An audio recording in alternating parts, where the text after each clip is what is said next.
नमस्कार, मेरा नाम है सौरभ पांडे और स्वागत करता हूं आपका चिटी मीडिया हिंदी पर। आज हमारे साथ जो मेहमान है, पहले मैं उनका परिचय दे देता हूं। आप हैं रुद्र रवि शर्मा जी, आईटी एक्सपर्ट हैं और साथ ही साथ कानून की भी जानकारी रखते हैं।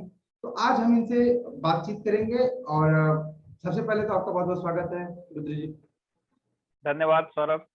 रुद्र जी, सबसे पहला सवाल मैं जानना चाहूंगा कि आप कैसे हैं, स्वास्थ्य कैसा है आपका? मैं एकदम ठीक हूँ और बाकी सब चीजें भी ठीक हैं। आप बताइए, आप कैसे हैं? आपके परिवार में सब कैसे हैं? जी बिल्कुल, हम भी बहुत बढ़िया हैं और हम प्रार्थना करते हैं कि सब सकुशल रहेंगे, सब कुशल मंगल रहे। जी अब बिल्कुल। हम आगे बढ़ते हैं सवाल जवाब की तरफ। आपसे जी मैं जानना चाहूंगा, क्योंकि आप आईटी एक्सपर्ट हैं, तो आपके लिए मतलब आप ही इसका सबसे बेहतर जवाब दे सकते हैं मुझे लगता है। ये जो 5G को लेकर तरह तरह की खबरें चलाई जा रही हैं, कुछ लोग कह रहे हैं कि ये जो लोग मर रहे हैं ये कोरोना से नहीं बल्कि 5G के रेडिएशन से मर रहे हैं। 5G की टेस्टिंग जिन जगहों पे हो रही है वहां पे डेथ रेशियो ज्यादा है।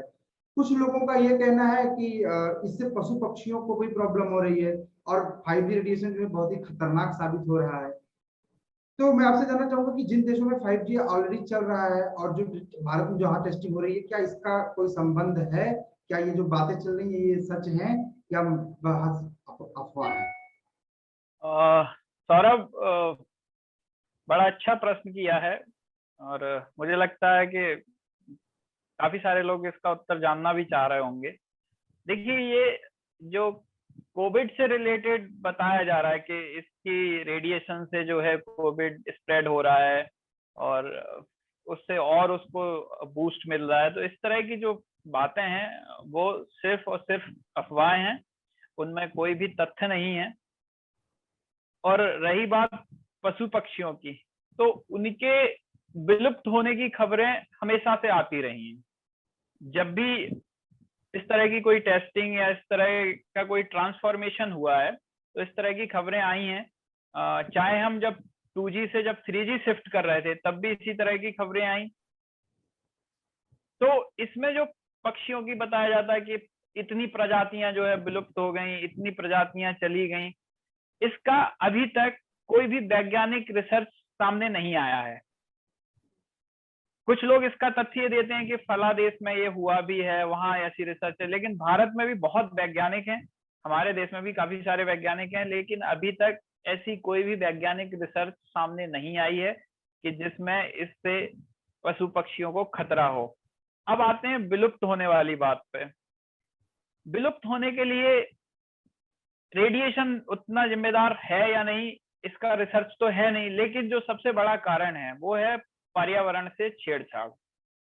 जैसे उदाहरण के लिए एक छोटा सा एग्जांपल देता हूं। अभी मध्य प्रदेश में टीकमगढ़ जिले में एक जंगल है, वहां पर उसको काटा जाना है। वहां पर पता चला है कि डायमंड है, जिसके लिए गवर्नमेंट का एग्रीमेंट भी हो गया और उसके काटने की प्रक्रिया कुछ दिनों में शुरू होगी और इसके लिए एक मूवमेंट भी चल रही है उस जंगल को बचाने के लिए। तो उसमें लगभग 2.5 लाख पेड़ काटे जाने हैं। अब उस इतने बड़े जंगल में आप सोचिए कितने प्रकार के और कितने पक्षी रहते होंगे।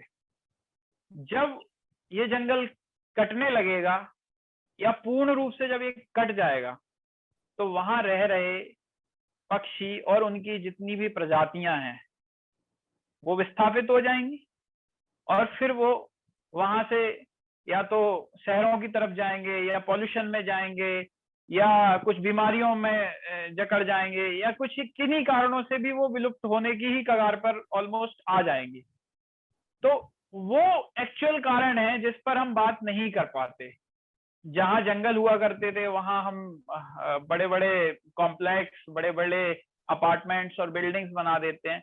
वहां से पक्षी कहाँ जाते हैं इसकी किसी को कोई खोज खबर है नहीं। लेकिन जब भी कुछ हम अच्छा करने के लिए जाते हैं, देखिए अभी हम कह रहे हैं कि पक्षी विलुप्त हो रहे हैं, कई सारे लोग इस पर ऑब्जेक्शन कर रहे हैं, ऐसा हो रहा है वैसा, लेकिन जब 5G आ जाएगा तो उसका आनंद, उसका मजा सबको लेना है। जी। वीडियो कॉल पे आ गए, हम बैठ के जूम कॉल कर रहे हैं, ये सब इंटरनेट के कारण ही संभव हो पाया। मतलब ये माना जाए कि टेक्नोलॉजी के लिए, ह्यूमन डेवलपमेंट के लिए पशु पक्षियों की कुर्बानी दी जा रही है या दी जा सकती है, होती है, क्या कहना चाह रहे हैं आप?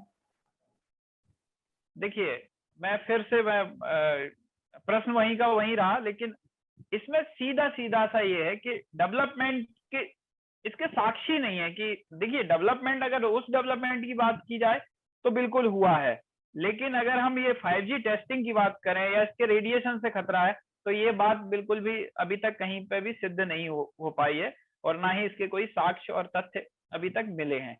आपकी ये बात मुझे बहुत अच्छी लगी जो आपने अभी बताई कि और भी बहुत सारे वजह हैं जिस वजह से पशु पक्षियों को समस्या होती है। हम उन वजहों पे विचार बिल्कुल करते हैं, उन वजहों के पीछे भाग रहे हैं जो उतने बड़े कारक नहीं हो सकते या शायद नहीं है। बिल्कुल बिल्कुल। Please remember to subscribe to us and switch on the notifications for this channel. For our other social media links, more content, and to support our work, please visit citti.net. धन्यवाद, नमस्कार।